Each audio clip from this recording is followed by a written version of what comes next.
everyone, you're in the lab. I'm Brianna, and today on the show we're showing off the MacBook Air, and according to this list, that's our only guest. Must be a lie. Rick Yeager's also here. He's going to show us some cool fonts for your computer. Bam! Right in the kisser. Also, Warren's going to show you what to do when your Xbox gets the red ring of death. Today on the lab.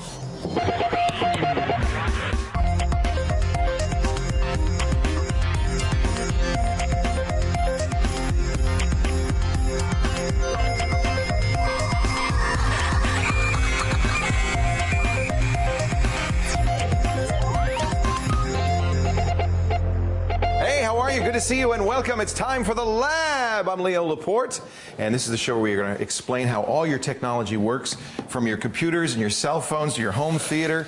And we have a new face here, and I'm so glad to welcome Brianna MacGyver. I'm going to call you MacGyver. MacGyver. Well, I like it. That's You should see what she can do with a chewing gum wrapper and some paper clips. It's amazing. Yep, all kinds of tricks. She built a robot the other day. Yeah. So, Brianna, are you a local girl? You from Vancouver? I'm from the Lower Mainland. Lived in and around. Grew up on a farm. Oh, really? Yeah. I'll give you my whole life story Kate, someday. your predecessor grew up on a farm too. Yeah. So I think this is the farm girl job. Only people who grew up on a farm can do this job. Oh man. Which says something about me, I believe, but I'm not sure I want to go down that Yeah, road. maybe we shouldn't. Yeah. Let's not. Welcome. It's nice to have you. Thank you. It's nice For those to be who are here. wondering where Kate is, we mentioned it when she left, but she's gone back to Toronto. She couldn't take the rain out here. What a wimp. But you grew up here. Yes, you love I it. did. You love the rain. Yep, and the sunshine. I hear it was gorgeous here until I arrived. Yep, you brought the doom. brought the rain. So we got a lot of great callers. As you mentioned, we're going to talk about the red ring of death. I understand one of our producers got it. I got it the other day. A lot of people are getting it. It's Xbox not died. fun, I hear. It's very bad. Fonts, the MacBook Air is in the house. See if you can find it. It disappears. You can't see it. It's somewhere, but we can't find it. We'll see if we can find it. But now let's get our first call of the day on here. You have our first guest? I do. His name is Justin. He's from Calgary. Thank you, Brianna. Hello, Justin. How are you? I am doing well. How about yourself? I'm fantastic. Welcome to the lab. Thank you for having me. What can we do for you today? Well, I have managed to infect my laptop with some pretty nasty little bugs, and I was wondering how I would go about wiping my laptop clean of all of the problems. When you say pretty nasty bugs, first of all, what do you mean and how do you know? Well, I've run my antivirus on it, and it's said that I have some malware and some other little things that... And did it say, oh, let me clean this up for you? It did, but... and then what happened? It said it was deleting all of it, but it never did. It came back? Yes. Lesson learned. Yes. So here's the real problem. You can, and you know, you can go to these spyware sites like spywareinfo.com, and they'll say, oh, you use hijack this, and you can find everything that's running in the background and use these removal tools, and almost invariably this stuff comes back. And the reason is it's very hard to get rid of it totally. It's because virus authors have changed their goals. In the past, they just wanted to get on your system and mess with you. We screwed you up. It was kind of like, showing off. Yep. Now it's big business.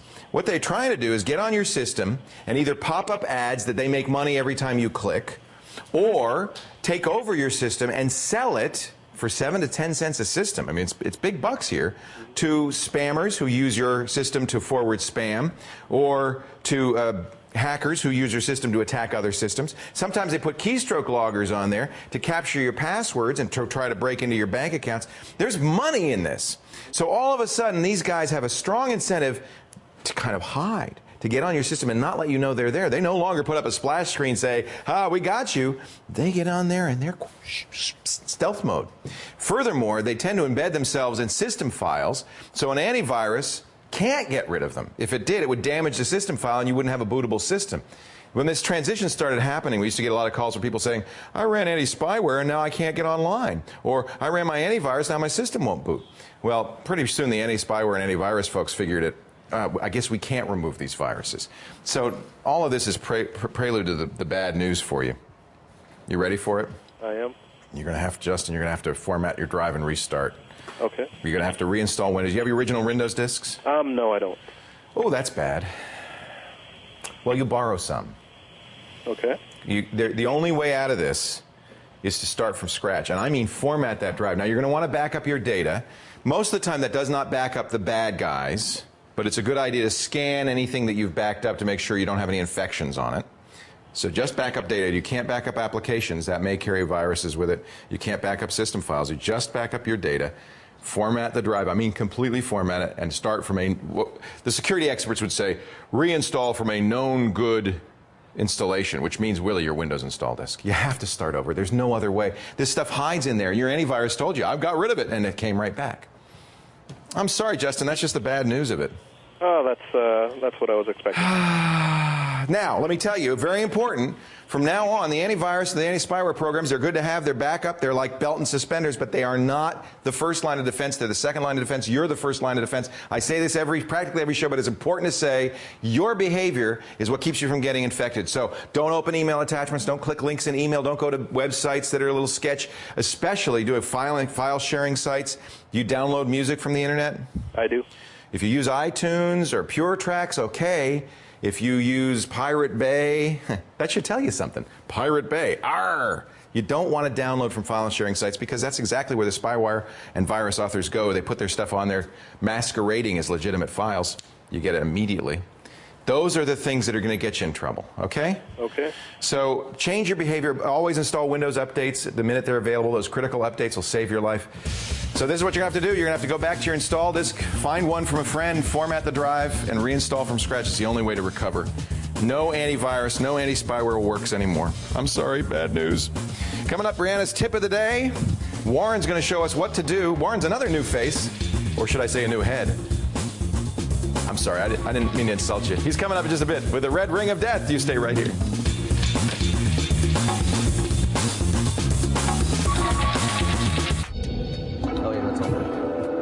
Welcome back to the lab. There it is, the horrific, the horrible, the terrifying. Everybody scream with me now. The red ring of death. If you have an Xbox, chances are fairly good. We don't know how good, but fairly good. You're going to get one. Warren Fry is here. Warren is the newest member of our lab staff. I'm so glad to have you here. Welcome. Hey.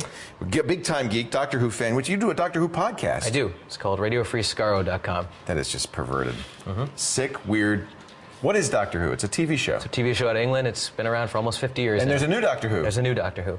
Do you cover the new one or the old one or everything? All of it. Okay. Cover it all. All right. I have to. You know what? I've never seen a Doctor Who. I'm embarrassed to say. So you'll have to. I'll have to school you. School me in the Who. Right now we're going to school you in the Xbox 360. This is Microsoft's gaming machine. Their latest. I mean, the games are fantastic. I have one. I love it. It's kind of ironic we're doing this 1 month ago. Red Ring of Death. I'm playing along. 3 months ago. Playing Halo 3. Same here. Mine was a year old. I thought, oh, I skated. I'm not going to have the Red Ring of Death. And it happened. What is the Red Ring of Death? The Red Ring of Death it basically tells you you've got a hardware failure. And there's actually 3 different Red Rings of Death, one of which isn't death. Okay. One's merely, I'm sick. I'm if you get one light, weather. If you get one light, so where is it? Here. When you talk about ring, this is the ring. This is the start button on it. Now, normally there's no red.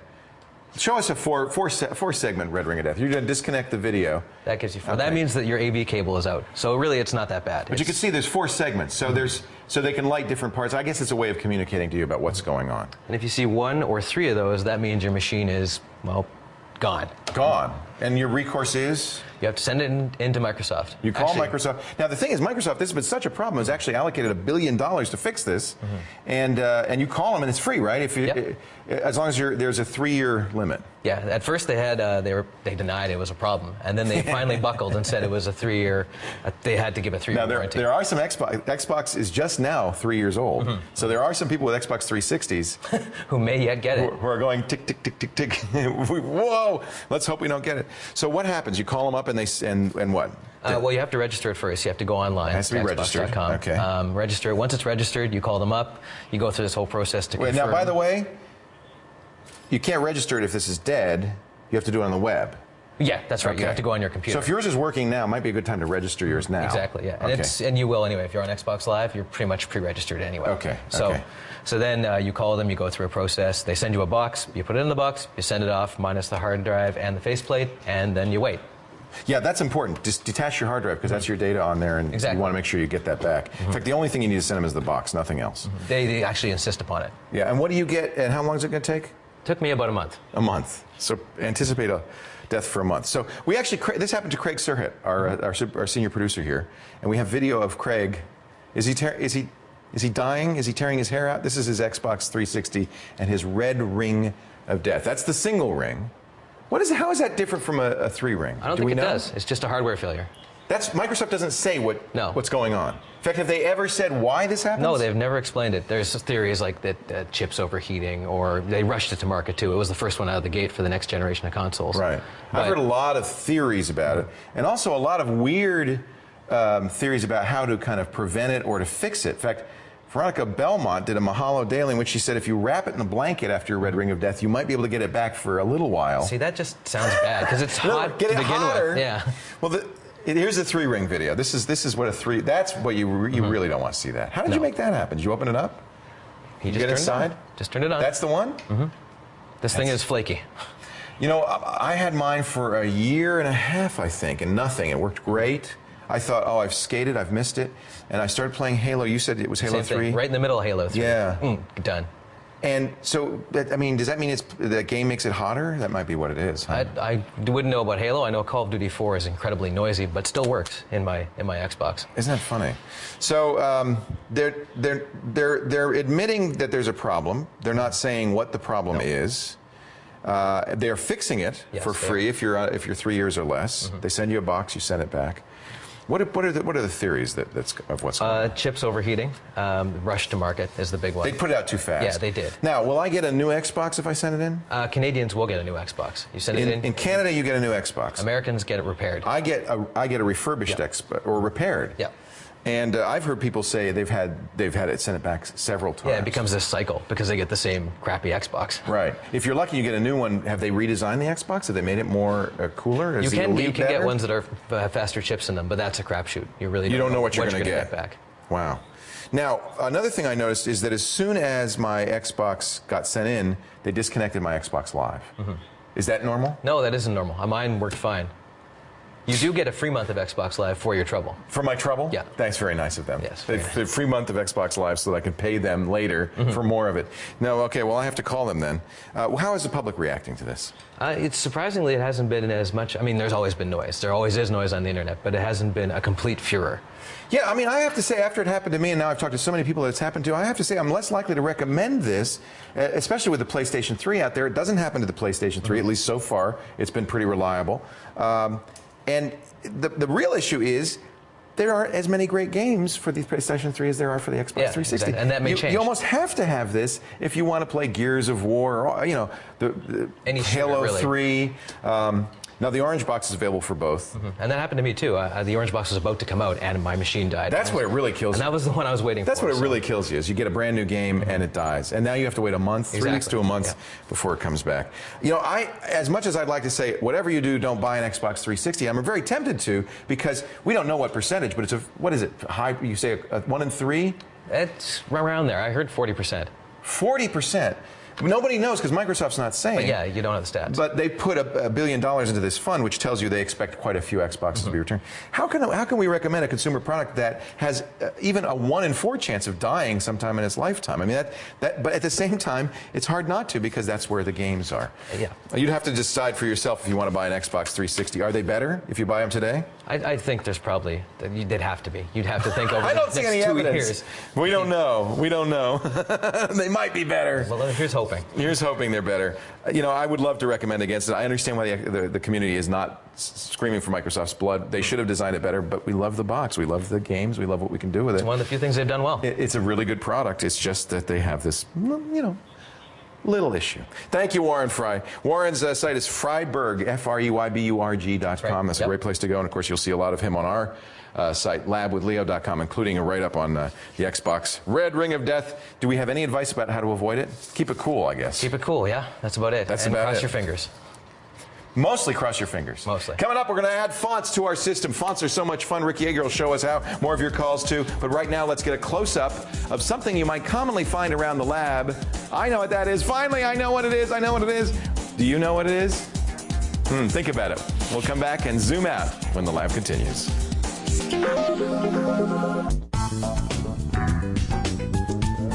What the tech is that? It's a green keyboard. I know what it is. It's from the OLPC, the One Laptop Per Child.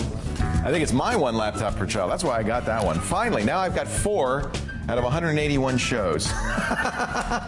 Sean Carruthers does those with this great macro lens. He zooms right in. Be careful. Yeah, I know. I told him to stay away from me. Exactly. He'll be taking pictures all over here. Brianna, we have a tip of the day from you now, yes? Yeah, well, Warren was just talking about all those poor suckers who got their Xbox, one, I guess yourself included, a lot of people around here too. So I found this online game trading site. It's peer-to-peer. So you sign up for free. It's goozex.com. Because you spend so much money on games. It'd be great to be able to get some value out of it. Yeah, so once you beat a game, you put it up there. You basically sign into your account, list all the games that you have in your own library, and you can make them available or put them on hold so that people can basically trade. Is it a straight-up trade, like you'll get a new game? Yeah, it's a $1 per transaction fee. So that's how they make their money. Yeah, so that's not bad, I think that also makes it fair and legal, that you're not actually just giving away things for free. Right. And each game is assigned a certain amount of points. So like Grand Theft Auto is like 2,500 points. So you don't actually have to decide how much your game is worth. Oh. Yeah. So this is like Bookmooch, which is a book trading site where you get points for trading your books in, and then you can use those points to get another game. So if you trade in a Grand Theft Auto, you'd probably get like all of these. One Grand Theft Auto's worth of Transformers, a B-movie, Tamagotchi Pony, no problem. You know, you probably get tons of these. Yeah, so and this is worth like 2 points, right? Yeah, so if you beat a game and you don't want to play it anymore, trade it up for some new ones. And if your Xbox isn't working, all the more reason to get more games for your PlayStation, I guess. Exactly. Do you have a PlayStation 3 or an Xbox 360? There is an Xbox 360 at my house. Can't say I play it so often. Really? You're not a gamer? No, not so much. Who has time? Yeah. I don't know. I see people play World of Warcraft. My friend Veronica just got to a level 70 character. It's like, when do you do that? Are you staying up all night to do it? What is the deal? How do you find time? All right, excuse me. If you're a level 70 dwarf warrior, don't come knocking at my door, okay? Let's get another caller on, Brianna. Who do you have for me? I have Ken, and he's from Erickson, Manitoba. Manitoba. Hello. Thank you, Brianna. You're welcome. Hello, Ken. How are you today? It's fine. It's fine. Welcome to the lab. What can I do for you? Well, I'm a long-time listener and viewer, and that's part of the problem. I get a lot of your material through Twit. Oh, great. Through iTunes. Excellent. But I'm having trouble with the automatic download. I do listen to a lot of podcasts, and everything that seems to come on the Twit network, I can't get it automatically downloaded on. Really? Well, I can assure you that that's not the case for most people, or I would be out of business. But iTunes, I have to say, we're kind of stuck with iTunes. Apple, to its great credit, recognized the power of podcasts early on and has really been supportive. But they were so effective and so supportive, and of course they own the portable universe with the iPod, that everybody else kind of got out of the business. So it's like Apple or nothing. iTunes are nothing now.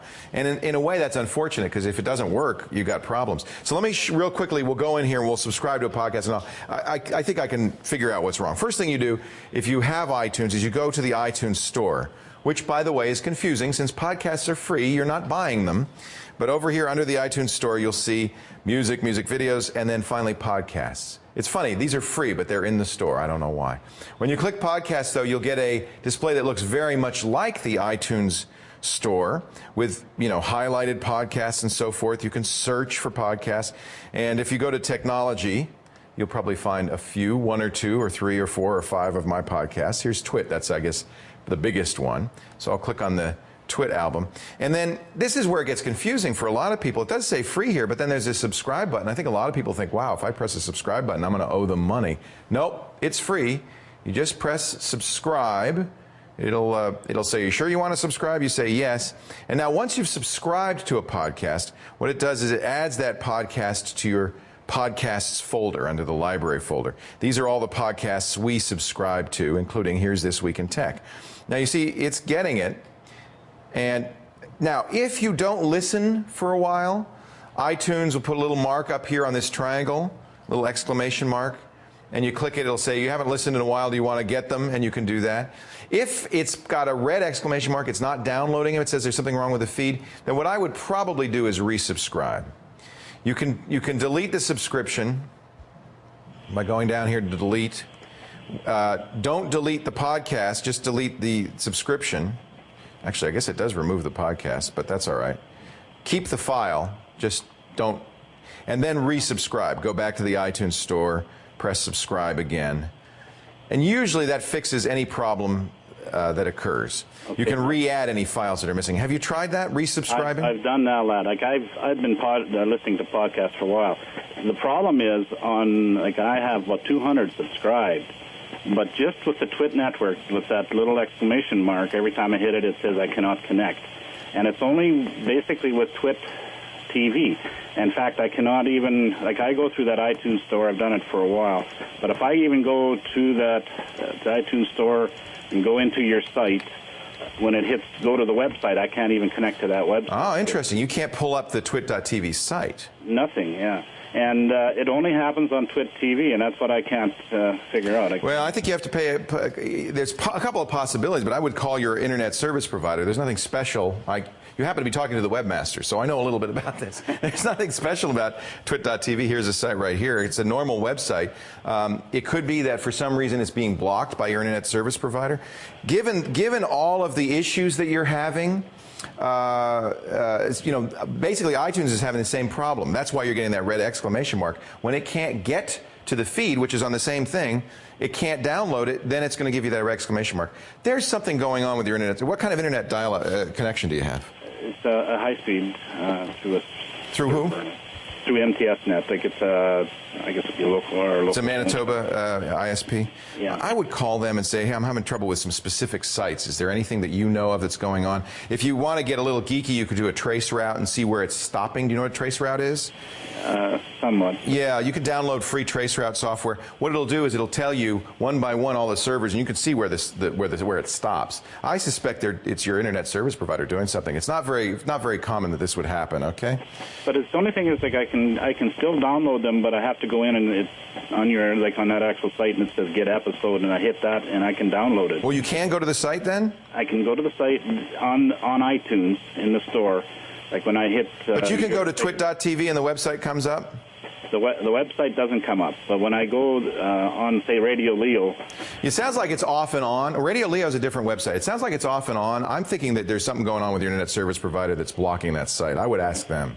Yeah, okay. That's not typical. Believe me, if that were happening, I would have a lot of email in my inbox. We don't get email like that, do we, Dane? No. I think it's, unfortunately, I think it's you. I do some on some, I've gone to some sites where, question sites where they chat, and I see that come up a couple times where they can't get this particular... you got me. It doesn't, it shouldn't be. It's a normal site. It works normally in every respect, so I'm not sure why that's going on. I think it has to be local to your internet service provider. I wish I had more information for you. Send me an email. We'll talk about it a little bit more offline. I'll see if I could track it down. Okay? I really thank you very much for the call, and I wish I had a better answer for you. But it's true that if iTunes can't get to a site, that's when you'll get that red exclamation mark. So it just merely means that your internet access is somehow blocking that website.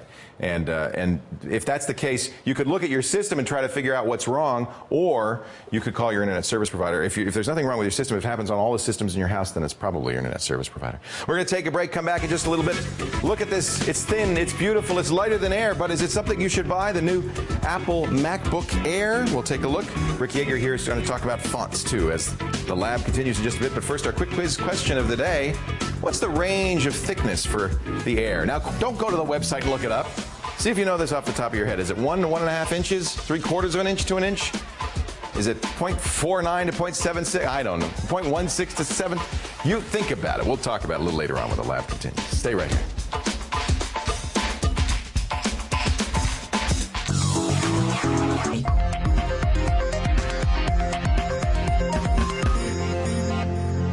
Welcome back to the lab. Leo Laporte here. It's time to talk about fonts. Fonts. I love fonts. Actually, that was one of the big breakthroughs that happened when the Macintosh came out in '84. All of a sudden, you went from green screen and just, Windows with one, that wasn't Windows, DOS with one font, to suddenly you could use all sorts of fonts. People went crazy. You'd see documents with 20 fonts on one page. Rick Yeager is here. He's the Mac Merc, a graphic designer who deals with fonts probably every day. Every day. The horrors of fonts, the pleasures of fonts, and I'm still crazy with the fonts. Are you old enough to remember 1984 when the Mac came out and Laser Writer, and you could start using fonts? I remember, yeah, and you can only put them in certain sizes in 9 point, 10 point, 11 point, and then you could eventually scale them. Printer fonts, screen fonts, and all of that stuff. Well, it's settled down a little bit, and the good news is almost everybody who uses a computer or creates any document has a choice of many fonts. True. We've learned a little bit about subtlety, how not to mix too many fonts in. Right. But you're going to teach us a little bit more how to install them, how to use them, how to figure out what font somebody else is using. What font is so-and-so using on their website or on their sign? So let's start by talking about the kinds of fonts that are out there. Yeah, there's 3 basic kinds of fonts, 4 if you count those little dingbat things. Okay. And they are serif. Serif means they have what? They have that little tails and stuff? Serifs are like angels, right? So it's got little wings on everything. Oh, so like if you look at that S in the serif, it's got little... Yeah, it's got little points off the end strokes of the S and on the bottom of the R. And sans serif doesn't have those. Has nothing like that. Sans is French for sans. No, it's not there. No font. No serif. And then you've got the script type, which usually is called something like brush script. It kind of gives it away. Sometimes they call those black letter. Those are the old English ones. Calligraphic, yeah. Right. And then dingbats is like dingbats. It's like they're not letters. They're just web dings. All those little those kind of fonts. So when you get a font, it's usually one of these categories that font Basically, is. those are the Times is serif, Arial is sans serif. Exactly. Wingding is dingbats, Zapf is dingbats. Precisely. Okay. So once you've got a font or got a hankering for a font, you can. But, you know, my computer comes with a lot of fonts. Do I need more fonts? Maybe you don't. If you don't use much more than what you have, and you don't. But a designer is always looking for new fonts. We're looking for a new look for everything we make. We want to keep... you don't want Coca-Cola's logo to look like the New York Times logo. Exactly. That would be bad. But once you've established a look, you want to keep to those fonts. You don't want to keep switching them around. Right. So there's a few sites out there. I'll show you... These are where you get free fonts? Free fonts. That's nice. Oh, look at all these. A bazillion fonts here. You don't want to go too crazy with fonts from places where... It's hard to know whether they're reputable or not right off the bat. Well, this is something important. A font, a TrueType font, is a little mini program, really. Exactly. So it can contain viruses. It can crash your computer. It can slow your computer down. Right. So you want to get it from a reputable And you think if you've got a lot of those in your system, they're all doing crazy things. Yeah, that's the other thing. Don't have too many fonts. I call those textually transmitted diseases. I like that. Hard to say, but I like it. Yeah. So let's. How do we install a font real quickly on the? Install a font. We'll show you on the Mac first, and then on Windows. On a Mac, I've got an OpenType font called Dear Sarah. So you download it, and this is what you get. You get a .ttf or a .otf file. Right. Usually, you just double-click it, and it'll open it up. That's what it looks like. All I'm going to do is just drag this. There's a fonts folder in your library. Okay. In your user folder. So you don't really need an installer.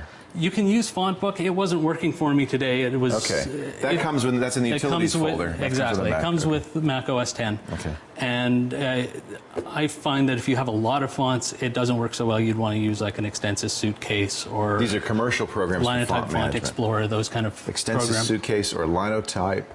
Font Explorer. Font Explorer. Yeah. But you can also just drag them into the fonts folder. Yeah, if you've just got a few of them, it's not going to slow down your system too much. That's basically what FontBook is doing anyway. Just putting them in there. Yeah. Okay. Now on the Mac, on Windows, there's a fonts control panel, which, believe it or not, is pretty much the same thing. It's a fonts. It's a way to access the fonts folder. There it is. There are all your fonts. To add a font, guess what?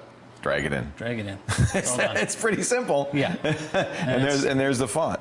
Now we've got new fonts, we've added fonts. Here's the thing I want to know. I'm looking at a great graphic, maybe one of yours, and I see this all the time. I want that font. You're looking at the lab. The lab with Leo. I want that font. How do you figure out what font that is? There's a couple of ways. You can go to a website called Identifont. Identifont. Identifont.com. Where you can answer a series of questions. I'll show you. Oh, this is I've jumped into the line already. Use this, or do they kind of know? I use it. Yeah. I use it. Yeah. I've answered 9 questions already based on the Lab with Leo font. It has flat ends to the stroke ends. So you have to look kind of closely at each letter and figure it out. And as we go, it'll go through, and now is it going to identify it? It's going to ask you another question that has a horizontal E. And it says it's LTC 20th century. Well, it actually gives you one, that's the first of 30. Oh, these are all the but guesses. If you go down the list, you get to Century Gothic, which is exactly the font. In fact, is the Lab with Leo font. I'll be diggity danged. There's another website called What the Font, which is a part of myfonts.com, where you can actually upload a screenshot. So I'll that's neat. I'll just... That's neat. Is it more accurate? It's a little bit more accurate. I'm going to grab the With Leo here. So where does that... So you got that, and you're going to put it in there. Choose file, go to my desktop. It's right there.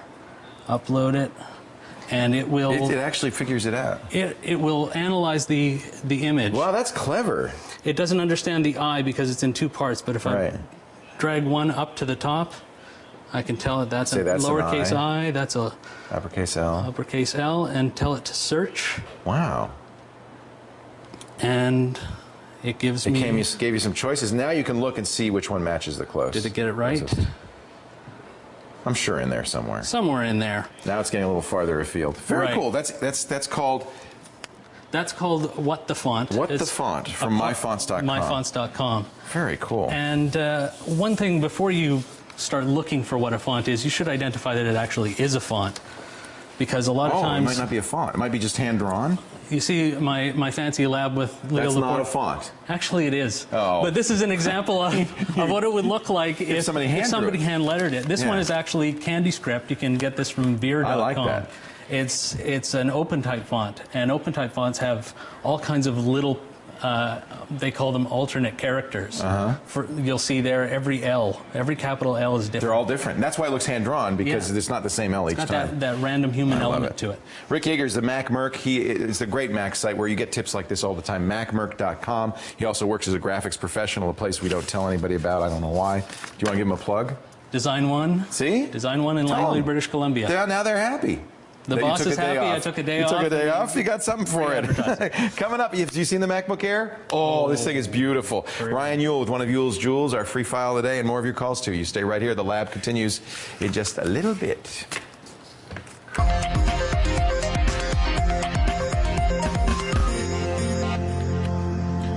Welcome back to the lab. Let's get another caller on the air, shall we? Brianna, do you have somebody for me? I sure do. His name is Matt. He's quite the entrepreneur. He's from Gold Coast, Queensland, Australia. Hey, Matt, how are you? Quite the entrepreneur. Good to talk to you. How you doing?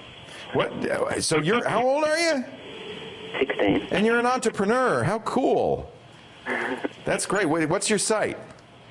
Mattosoft.com. Mattosoft.com. And what are you doing in here? Selling your software?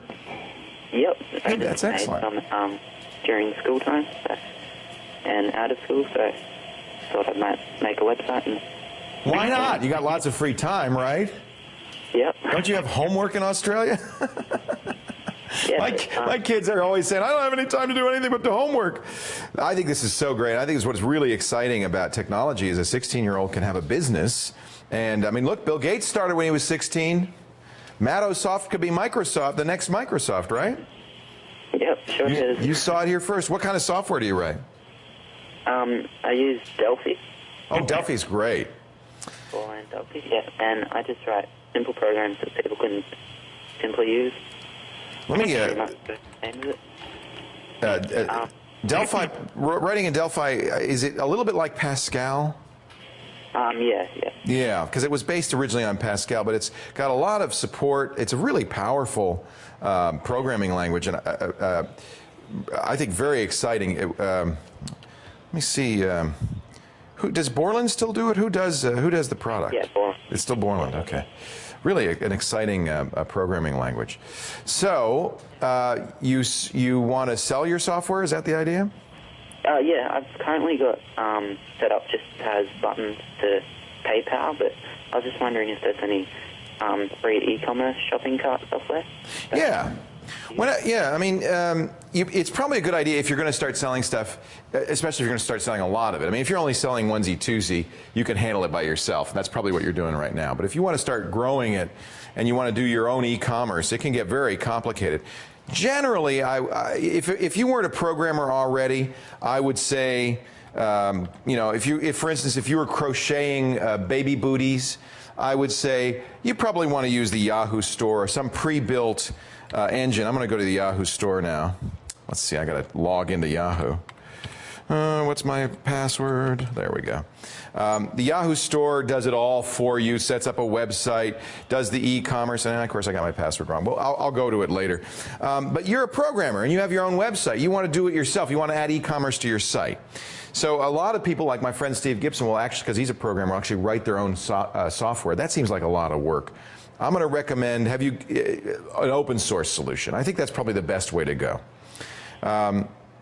All you have to do to find open source solutions, by the way, is go to sourceforge.net. That's kind of the, Google's actually created a site now, a Google Code site that's kind of a competitor to this, but I think still SourceForge is the home for open source developers. You've probably spent some time there in your day, right, Matt? Sourceforge.net. And what I would do is I would just search for e-commerce.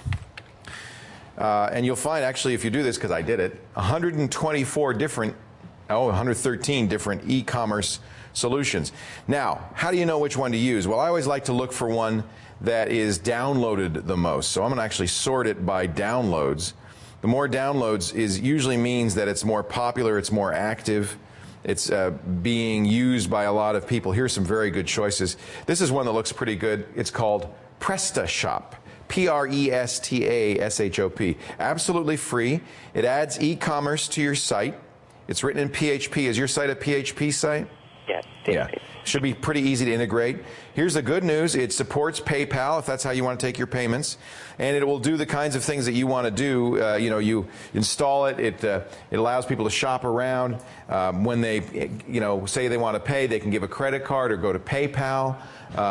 And it will automatically then give them the software or send them an email or so forth. I mean, it's a very nice interface. I think this is probably a good choice, PrestaShop. But if you go to SourceForge, you'll see there are a lot of different sites, a lot of different companies that are doing this free e-commerce. I like open source in general. Now, if you want to if you want to do something besides PayPal, like take credit cards, then you've got to go to your bank and set up a merchant account. Then get a little bit more complicated. Are you content just to use PayPal? Just mainly PayPal. Yeah. Might some bank transfers or something like that. Yeah, as long as you use. The problem with setting up your own your own bank cards is you have to go to your bank, set up a merchant card account and all that stuff. You don't want to get in that business. Let somebody like PayPal handle that for you. I think that's the best way to go. And if you do a Yahoo store, one of the advantages of that is they will handle all of that for you, and they'll handle the whole thing. So for those of you who are doing baby booties and don't want to learn more about it, go to Yahoo Small Business and find out about their e-commerce solutions. For those of you who want to do something a little bit more elaborate for yourself on your own website, then I highly recommend something like this Presta product. Okay, Matt, good luck with your career there. Thanks for that. Thanks for watching. I really appreciate it. Now it's time for a free file of the day. Are you ready? I'm Mr. ready. Ryan Ewell has a file, and it ties in very nicely, I see. Yes. With what we were just talking about. Now, Rick Yeager was talking about fonts on the Mac. So I have a free file here that's going to show you all the fonts you have on your Windows PC, as well as if you want to install them, where they're stored. So it's called the Font Thing. The Font Thing? The Font Thing. It's actually been around for quite a while, I think 7, 8 years. And what it does is I installed it, and it just went and scanned my computer. I didn't have to tell it where to look, just scan my computer, and it just gives me all these different fonts. And what would you use it for? For organization? For figuring out what you've got? The way I would say is if I was trying to do like a web, like a document, and I wanted a certain font, and I didn't want to have to scroll through every single font in the program itself, this gives me a list of all the different characters here. You can see them, and the other cool thing is you can actually go and do a sample font already, and you can just see what it would look like. Whatever text you want, and you can see what it looks like. And it also shows you on your computer down here where the font is actually stored on your computer.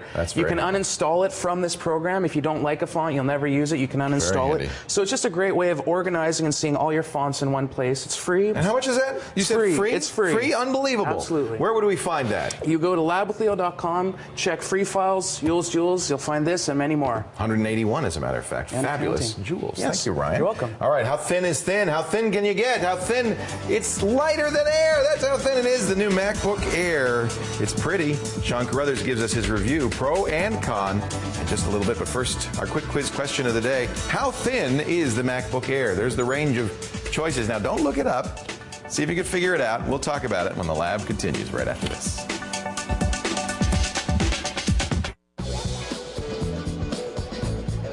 Welcome back to the lab.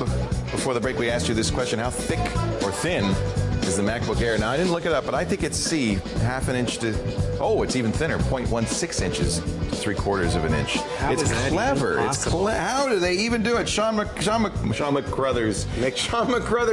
Sean Carruthers is here. Scottish in my family. I'm trying to get all the Scottish people in here. Sean Carruthers is in here. He has a MacBook. Well, I see a MacBook Pro. Yeah, it's pretty nice, isn't it? Yeah, where's the MacBook Air? Did you bring it? You left it at home, didn't you? No, I had it mailed to me. Oh my goodness. See, this is actually how Steve Jobs announced it. He showed it in a manila folder. I couldn't resist this It's bit of kind of cool. cheesiness. So, and the ads show this too. It really does fit in one of those inter-office. Actually, this is just a standard envelope. Yeah, it's even smaller. That's the Air. Now, so when you say, notice that we said it goes from 0.16 inches to 0.76 inches. Yeah. So it isn't all one thickness, is it? No, it's a little bit wedge-shaped in one respect. The 0.16 is a bit of a cheat, I think, when they're mentioning that, because it sort of tapers down to the bezel. It's only for a little bit that it's that thin. Yeah, and there's nothing going on there. Nevertheless, let's point out, this is a very thin notebook. Here we go. This is why I brought the original MacBook. See the size difference here? Considerably thinner. Here, put it on end to end. Oh, now they changed cameras. There we go. Put it that way. It's a lot thinner. It's a lot thinner. Yeah. Now, the other thing about it that's kind of different and wacky, it's got an LED backlit screen, which is only on the high-end MacBook Pros. It's neat. And it has, now this is funny because it has a MacBook Pro screen, but a MacBook keyboard. Yes.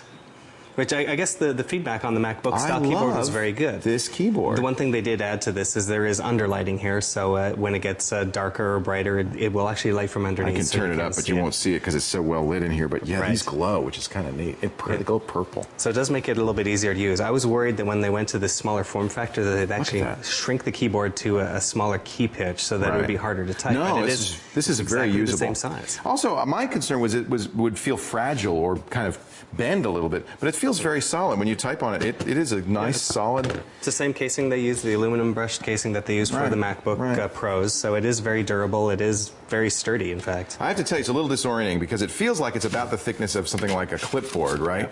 And so it feels like it's just screen and keyboard, and you want to say, I know there's a computer here somewhere. Where did they stick it? It's like it's in the fourth dimension. It's invisible, but there is a full computer in here. How good a computer is this? It's not as good as the MacBooks or the MacBook Pros in terms of the processor It's a little power. bit slower processor. So it's 1.6 gigahertz processor or 1.8. It is still a Core 2 Duo processor. It's a good processor. They've shrunk down the die so it emits less heat, but it is still good. Not quite as good. They've just revved the MacBooks and the MacBook Pros recently to 2.1, 2.4 gigahertz. So those will give you more crunching power. I'll tell you, you don't feel like it's much slower when you're using it. There are some other sacrifices, though. You notice there's no DVD or CD player on here. No, you have to buy that separately. So we have it's a little external box. That's $100, right? Right, and it only works with this, so don't buy it thinking you can use it with any other machine. But you can get other companies' CD or DVD players and work with the MacBook Pro. And here's the funny thing: you might say, "Where is the connector?" It's got a little porthole here. And the connector is right there. And that's the grand sum total of all the connectors on this thing. You get one USB, one monitor connector, and headphones. That's pretty much it. That's it. There's no Ethernet port. No Ethernet port. Well, how would I connect this up to a... Well, you'd use this special dongle here. I'm not 100% sell this as sure well. how much this is, but usually a few dollars to add this on. Like $20 more. And the same thing, it has a special monitor connector if you want to connect it up to a PowerPoint projector. Right. The thing I like about the MacBook Airs is that we haven't seen before in the Macs that they've introduced is the ability to use a solid-state drive. Now, this will come along, but with something this small, the solid-state drive, which uses flash memory instead of a rotating disk, it actually makes it cooler inside. It actually makes it a lot faster. So that compensates a little bit for the lower speed of the processor, just the ability to get to all the data. This one has the solid-state drive. You don't have to get the solid-state drive. In fact, it's a lot more expensive. It's almost $3,000 to get the solid-state drive. So if you get the 1.6 gigahertz processor, you get a mechanical drive. 80 gigabytes. That's the other sacrifice. It's a little bit of a small drive. But you can only get the solid-state drive if you bump up to 1.8 gigahertz. And then that's like over $3,000, and it's only 64 gigabyte drive. So this is for somebody who doesn't have heavy-duty computing needs, but wants something lightweight and simple and very elegant on the road. Right, because there's no FireWire. You're not going to use this for crunching away at Final Cut Pro. But look at that. I mean, it's It's a travel buddy. You know, I have to say, I'm sticking with my MacBook, which I'm very happy with. But this is a pretty elegant, beautiful thing for somebody who just wants a lightweight computer. That's the MacBook Air. Starts at $1,800, goes all the way up to $3,000. Sean, thumbs up, thumbs down? You like it? Thumbs sideways. Thumbs sideways. It's really great if you want to go light, but if you want to do work, thumbs down. All right. We'll have a final word. We'll give it the Brianna test in just a second when the lab continues. You stay right here. Watch.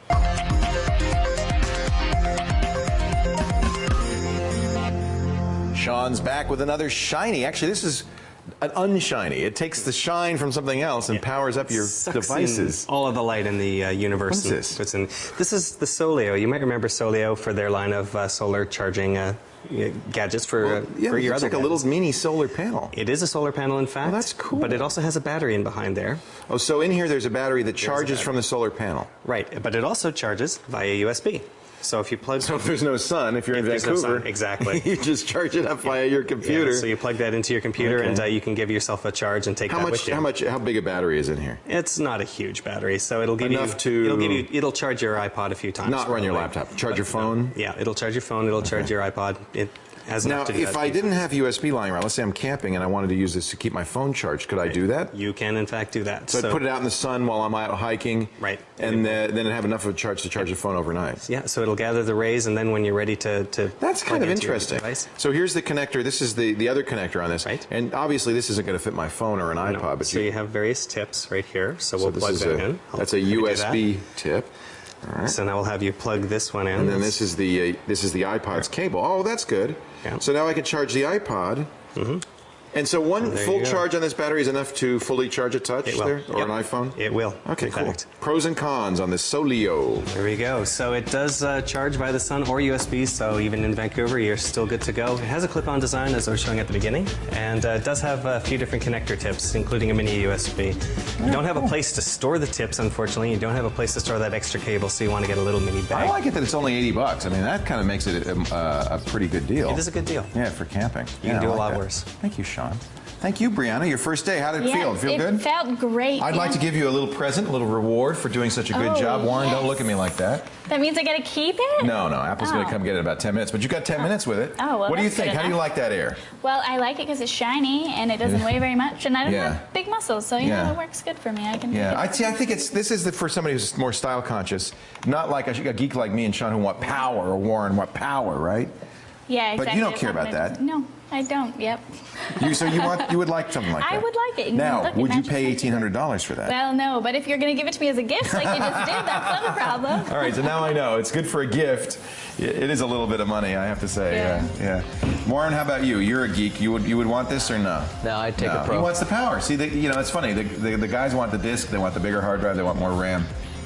The gals say it just looks good. That's fine. That's very sexist, what I just said there. So I take it all back.